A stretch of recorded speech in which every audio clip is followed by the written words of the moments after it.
దేవుని పరిశుద్ధమైన నామమునకు మహిమ ఘనత ప్రభావములు కలుగునుగాక. అందరికీ శుభోదయం అండి. ఈరోజు 4వ తారీఖు 2వ నెల 2025వ సంవత్సరం. ఈరోజు మనం చదవవలసినటువంటి లేఖన భాగములు కొంచెం పెద్ద అధ్యాయాలు ఉన్నాయి కాబట్టి 7వ అధ్యాయము 8వ అధ్యాయం మాత్రమే ఈరోజు చదువుకుందాం. 7వ అధ్యాయము యొక్క ప్రాముఖ్యమైన అంశము గోత్రకర్తలు తీసుకొని రావలసినటువంటి అర్పణ పద్ధతులు గురించి మనం 7వ అధ్యాయంలో చూడగలుగుతున్నాం. తర్వాత 8వ అధ్యాయంలో లేవి గోత్రమును ప్రతిష్ఠించుట.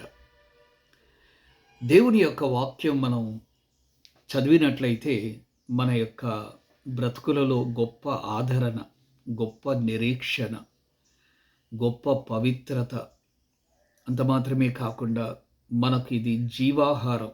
ఇంకా చెప్పాలంటే ఈ లోక సంబంధమైన ఆహారం కొంతవరకు మనకు మేలు చేస్తుందేమో, కానీ ఈ దేవుని వాక్యం మాత్రం పరలోకంలో యుగ యుగములు జీవించేటువంటి ఆ జీవాహారమును దయచేస్తాయి.